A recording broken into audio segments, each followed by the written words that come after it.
സുവർണ കഥകളിലേക്ക് സ്വാഗതം. കുൽക്കർണി സാറിനെ സ്ഥലം മാറ്റി.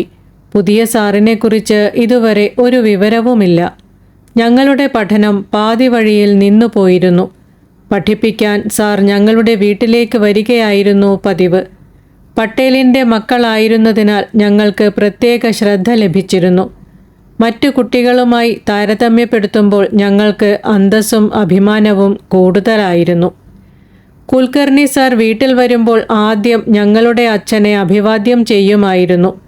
അവർ അതുമിതും രാഷ്ട്രീയവുമൊക്കെ പറയുമായിരുന്നു. ചിലപ്പോൾ മാസ്റ്റർജി ഞങ്ങളുടെ മുത്തച്ഛനോട് രാമായണത്തിനെയും മഹാഭാരതത്തിനെയും കുറിച്ചൊക്കെ സംസാരിക്കുമായിരുന്നു. ഞങ്ങളുടെ അമ്മ മാസ്റ്റർജിക്ക് വേണ്ടി ഒരു വലിയ കപ്പ് പാൽ കൊണ്ടുവന്ന് കൊടുക്കുമായിരുന്നു. ഞങ്ങൾ സഹോദരീ സഹോദരന്മാർ പഠിക്കാനായി സ്കൂൾ ബാഗുകളുമായി വരാന്തയിൽ വന്നിരിക്കും. കുൽക്കർണി സാറിന് പറമ്പിൽ നിന്ന് കൊണ്ടുവരുന്ന പച്ചക്കറി സൗജന്യമായി നൽകുമായിരുന്നു. കുൽക്കർണി മാസ്റ്ററുടെ വീട്ടിൽ ചാണകം മെഴുകുന്ന ജോലികൾക്കായി കുട്ടികൾ തിക്കും തിരക്കും കൂട്ടുമായിരുന്നു. വസ്ത്രങ്ങൾ അലക്കാനും പാത്രങ്ങൾ കഴുകാനും പെൺകുട്ടികൾക്കിടയിൽ മത്സരമായിരുന്നു. കുൽക്കർണി സാർ കാണാൻ രാജാവിനെ പോലെ ആയിരുന്നു. അദ്ദേഹം വെളുത്ത് സുന്ദരനായിരുന്നു. ഭാര്യയും അങ്ങനെ തന്നെ ആയിരുന്നു. അവർ ഒരു പൂവ് പോലെ സുന്ദരിയായിരുന്നു. കുൽക്കർണി സാർ ഗ്രാമത്തിൽ ചുറ്റിത്തിരിയുമായിരുന്നു. അദ്ദേഹം രാഷ്ട്രീയക്കാരനുമായിരുന്നു. വിവാഹം നടത്തിക്കൊടുക്കുന്നതിനും വിവാഹ കർമ്മങ്ങളിലും ശവസംസ്കാര ചടങ്ങിലും വിലാപയാത്രയിലുമൊക്കെ സർജി മുന്നിൽ തന്നെ ഉണ്ടായിരുന്നു.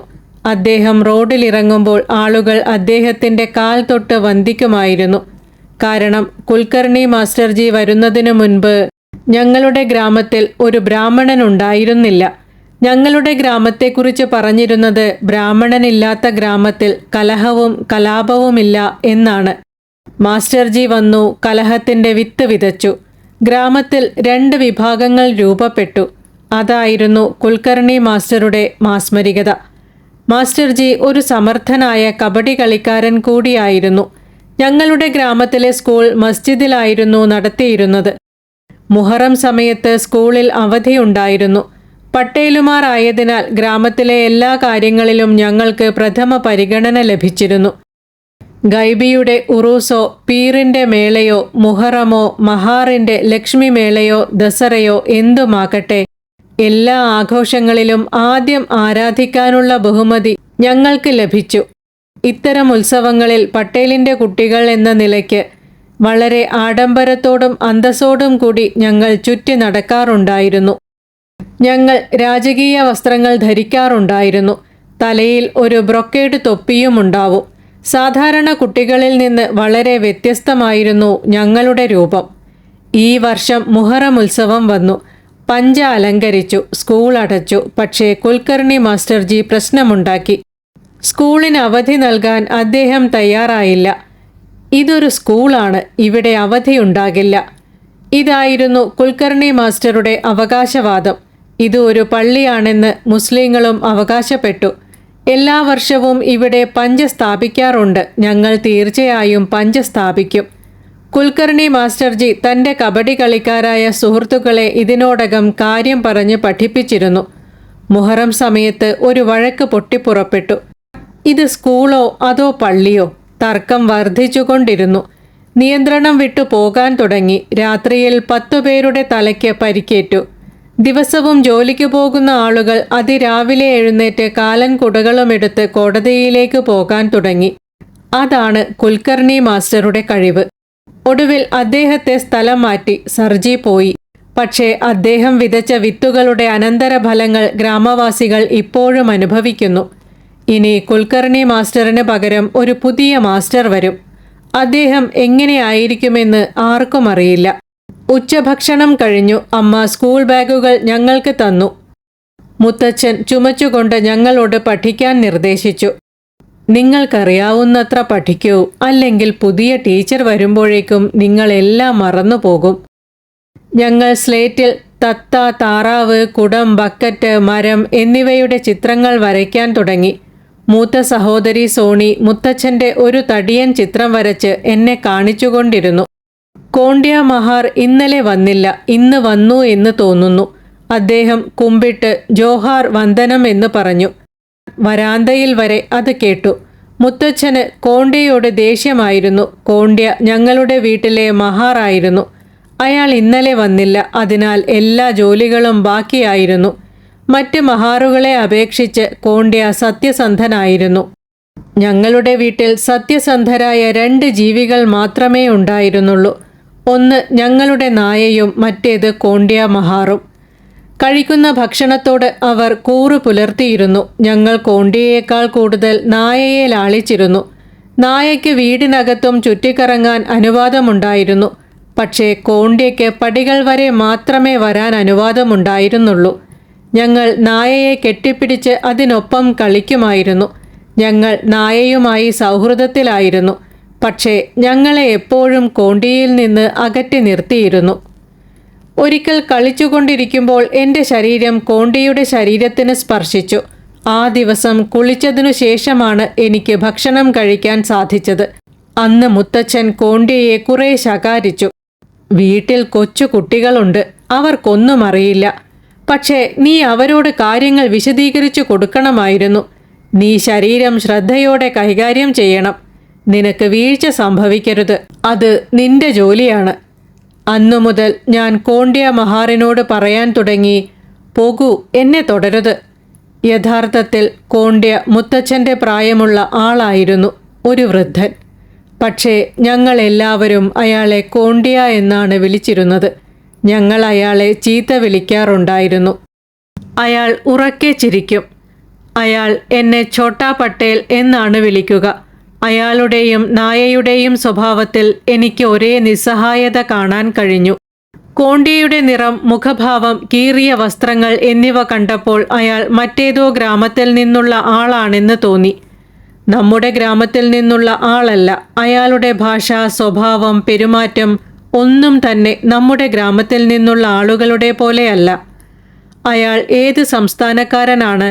അവിടുത്തെ ആളുകൾ നായ്ക്കളുടെ പിൻഗാമികളാണോ? കോണ്ട്യയ്ക്ക് ഒരിക്കലും നിവർന്നു നിന്ന് സംസാരിക്കാൻ സാധിച്ചില്ല. ഒരു നായയുടെ വാൽ പോലെ അയാൾ എപ്പോഴും മുത്തച്ഛൻ്റെ വാക്കുകൾക്ക് പിന്നിൽ ആടിക്കൊണ്ടിരുന്നു. കോണ്ട്യയുടെ വാസസ്ഥലം എനിക്കൊരിക്കൽ കാണണം. ഗ്രാമത്തിനു പുറത്ത് മഹാർ കോളനിയിലാണ് അയാൾ താമസിക്കുന്നത്. അതായത് ഗ്രാമത്തിനു പുറത്ത് മറ്റൊരു കോണ്ട്യ ഗ്രാമമുണ്ടായിരിക്കണം. ആ മഹാർ കോളനിയിലെ ആളുകൾ എല്ലാ ദിവസവും രാവിലെ ഉണർന്ന് ജോഗവ ഭിക്ഷ ചോദിക്കാൻ പോകും. മുഖത്ത് സിന്ദൂരം പൂശി പോതരാജിൻ്റെ വേഷം ധരിച്ചാണ് അവർ വരുന്നത്. കുറച്ച് ദിവസങ്ങൾക്ക് മുമ്പ് ഞങ്ങളുടെ കാള ചത്തുപോയി. അപ്പോൾ 4 മഹാർമാർ വന്ന് അതിനെ വലിച്ചു കൊണ്ടുപോയി. ആ മഹാറുകൾ ചത്ത കാളയെ വെട്ടിനുറുക്കി തിന്നുമെന്ന് അമ്മ പറഞ്ഞു. അതുകൊണ്ടായിരിക്കാം മുത്തച്ഛൻ ഞങ്ങളോട് കോണ്ട്യയെ തുടരുതെന്ന് പറഞ്ഞത്. നായ എത്ര നല്ലതാണ്. ഞങ്ങൾ അതിനെ തൊടുന്നു, ഞങ്ങൾ അതിനൊപ്പം കളിക്കുന്നു. മുത്തച്ഛൻ ഒരിക്കലും അതിന് ഞങ്ങളോട് ദേഷ്യപ്പെടാറില്ല. ഉച്ച കഴിഞ്ഞിരുന്നു. കോണ്ട്യ തൊഴുത്ത് വൃത്തിയാക്കുകയായിരുന്നു. മുത്തച്ഛൻ ഊഞ്ഞാലിലിരുന്ന് ആടുകയായിരുന്നു. അതിനിടയിൽ ഞങ്ങളുടെ നായ കുരയ്ക്കാൻ തുടങ്ങി. അപരിചിതൻ വീട്ടിലേക്ക് വന്നിട്ടുണ്ടാകണം. കോണ്ട്യ മഹാർ ഓടി വന്നു. കൂടെ ഉണ്ടായിരുന്നയാൾ കോണ്ട്യയുടെ ഗ്രാമത്തിൽ നിന്നുള്ളയാളാണെന്ന് തോന്നി. വസ്ത്രങ്ങൾ നല്ലതായിരുന്നു. പക്ഷേ മുഖം കോണ്ട്യയുടേതുപോലെ തന്നെയായിരുന്നു. അദ്ദേഹം കുമ്പിട്ട് മുത്തച്ഛനെ വന്ദിച്ചു. മുത്തച്ഛൻ അദ്ദേഹത്തോട് കാര്യങ്ങൾ ചോദിച്ചു. അദ്ദേഹം പുതിയ മാസ്റ്ററായിരുന്നു. കുൽക്കർണി മാസ്റ്ററിന് പകരം വന്നതായിരുന്നു. ഇക്കാര്യം അറിയിക്കാൻ അദ്ദേഹം ഞങ്ങളുടെ വീട്ടിൽ വന്നതായിരുന്നു. ഇനി ഞങ്ങളെ ഒരു ഹരിജൻ അധ്യാപകൻ പഠിപ്പിക്കും. ഞങ്ങൾക്ക് അതിൽ വലിയ വിഷമം തോന്നി. ഹരിജൻ മാസ്റ്ററെ ഒരു ചാക്കിലിരുത്തി. കുൽക്കർണി മാസ്റ്ററോടുള്ള പെരുമാറ്റം തികച്ചും വ്യത്യസ്തമായിരുന്നു. അദ്ദേഹം വരുമ്പോൾ വീട്ടിലെ അന്തരീക്ഷം മാറുമായിരുന്നു. അമ്മ അദ്ദേഹത്തിന് പാൽ ചൂടാക്കി കൊണ്ടുവരുമായിരുന്നു. ഹരിജൻ മാസ്റ്ററിന് ഇനി നമ്മൾ എന്തു ചെയ്യും? അമ്മ മുകളിൽ നിന്ന് ഹരിജൻ മാസ്റ്ററിന് വെള്ളം കൊടുത്തു. എനിക്ക് വിഷമം തോന്നി. എന്തു തന്നെ ആയാലും ഹരിജനാണെങ്കിലും ഞങ്ങളുടെ മാസ്റ്ററാണ്. ഞങ്ങൾക്ക് അദ്ദേഹത്തിൻ്റെ കാലിൽ തൊടാൻ കഴിയില്ല. ഞങ്ങൾക്ക് അദ്ദേഹത്തിൻ്റെ വീട്ടിൽ പോയി ഒരു ജോലിയും ചെയ്യാൻ കഴിയില്ല. ഹരിജൻ മാസ്റ്റർ നിശബ്ദനായി ഇരിക്കുകയായിരുന്നു. ആരോ പിടിച്ച് ഇവിടെ കൊണ്ടുവന്നതുപോലെ അയാൾ നിസ്സഹായനായി കാണപ്പെട്ടു. ഇത്ര നിസ്സഹായനായ ഒരു മാസ്റ്റർ എങ്ങനെയാണ് ഞങ്ങളെ ശകാരിക്കുന്നത്? മാസ്റ്റർ അധികം സംസാരിച്ചില്ല. പക്ഷേ കോണ്ട്യ വളരെ സന്തോഷവാനായിരുന്നു. തൻ്റെ ജാതിയിൽപ്പെട്ട ഒരു അധ്യാപകൻ ഗ്രാമത്തിലേക്ക് വന്നതിൽ അയാൾ വളരെ സന്തോഷിച്ചു. അദ്ദേഹം എല്ലാ ജോലിയും ഉപേക്ഷിച്ച് അധ്യാപകനുമായി സംസാരിച്ചു കൊണ്ടിരുന്നു. അതിനിടയിൽ ഞങ്ങളുടെ അച്ഛൻ വന്നു. മുത്തച്ഛൻ ചുമച്ച് ഹരിജൻ അധ്യാപകന്റെ നേരെ വിരൽ ചൂണ്ടി. കോണ്ട്യയെപ്പോലെ തന്നെ മാസ്റ്ററും ജോഹാർ എന്ന് പറഞ്ഞു. ഗ്രാമത്തിൽ ഹരിജൻ അധ്യാപകന്റെ വരവ് ഒരു പ്രശ്നമായിരുന്നു. അദ്ദേഹം എവിടെ താമസിക്കും? ലിംഗായത്തുകളുടെയും ബ്രാഹ്മണരുടെയും ആൺകുട്ടികൾ അദ്ദേഹത്തിൻ്റെ കീഴിൽ എങ്ങനെ പഠിക്കും? ഗുരുവായിട്ടെന്ത് കാര്യം? ഹരിജനായി പോയില്ലേ? മസ്ജിദിൽ സ്കൂൾ നടത്തിയിരുന്നത് എന്തായാലും നന്നായി. ഒരു ഹരിജൻ അധ്യാപകന് എങ്ങനെ അമ്പലത്തിൽ പോകാൻ കഴിയും? അധ്യാപകൻ ഹരിജനായതിനാൽ ക്രമേണ കുട്ടികളുടെ എണ്ണവും കുറയാൻ തുടങ്ങി. ദളിതനായ അധ്യാപകൻ പഠിപ്പിച്ചുകൊണ്ടിരുന്നു. ആരെയും സ്പർശിച്ചില്ല, ആരോടും ദേഷ്യപ്പെട്ടില്ല. താമസിക്കാൻ ഗ്രാമത്തിൽ വീട് ലഭിച്ചില്ല. മഹാർവാഡയുടെ മുറ്റത്താണ് അദ്ദേഹം താമസിച്ചത്. പഠിപ്പിക്കുമ്പോൾ അദ്ദേഹം ഒരിക്കലും വെള്ളം ചോദിച്ചില്ല. ആരാണ് അദ്ദേഹത്തിന് വെള്ളം കൊടുക്കുക? അദ്ദേഹം കടന്നു പോകുമ്പോഴെല്ലാം തല കുനിച്ചുകൊണ്ട് നടന്നു. ആരും അദ്ദേഹത്തെ അഭിവാദ്യം ചെയ്തില്ല. മഹാർ അധ്യാപകനെ കാണുമ്പോൾ ജോഗവ ചോദിക്കുന്ന സ്ത്രീയും റോഡ് തൂത്തുവാരുന്ന സ്ത്രീയും ബഹുമാനപൂർവ്വം വസ്ത്രത്തുമ്പുകൊണ്ട് തലമറച്ച് ദൂരെ മാറി നിൽക്കും. സ്കൂളിൽ നിന്ന് മടങ്ങുമ്പോൾ ഞങ്ങൾ ആദ്യം മുങ്ങിക്കുളിക്കും. അതിനുശേഷം മാത്രമേ ഞങ്ങൾക്ക് അടുക്കളയിലേക്ക് പ്രവേശിക്കാൻ കഴിയുമായിരുന്നുള്ളൂ. ഹരിജൻ അധ്യാപകൻ കാരണം ദിവസത്തിൽ ഞങ്ങൾക്ക് 2 തവണ പുണ്യസ്നാനം ചെയ്യേണ്ടി വന്നു. ഉച്ച സമയമായിരുന്നു. ഞങ്ങൾ സഹോദരീ സഹോദരന്മാർ പഠിച്ചുകൊണ്ടിരിക്കുകയായിരുന്നു. ഹരിജൻ അധ്യാപകൻ പഠിപ്പിക്കാൻ വീട്ടിൽ വന്നിട്ടില്ല. 8-10 ദിവസമായി അദ്ദേഹം സ്കൂളിലും വന്നിട്ടില്ല. നാളെ മുഹറം പെരുന്നാളാണ്. പഞ്ച സ്ഥാപിക്കും. സ്കൂളിൽ അവധിയായിരിക്കും. കോണ്ട്യ മഹാർ ജോലിക്ക് വന്നിരുന്നു. അയാൾ മുത്തച്ഛനോട് പറഞ്ഞു. ഹരിജൻ മാസ്റ്റർ സ്ഥലം മാറ്റത്തിന് ശ്രമിക്കുകയാണെന്ന് അയാൾ പറയുന്നു. അദ്ദേഹത്തിന് ഗ്രാമത്തിൽ പ്രശ്നങ്ങളുണ്ട്. അമ്മ കോണ്ട്യയ്ക്ക് പഴകിയ ഭക്ഷണം വിളമ്പുകയായിരുന്നു.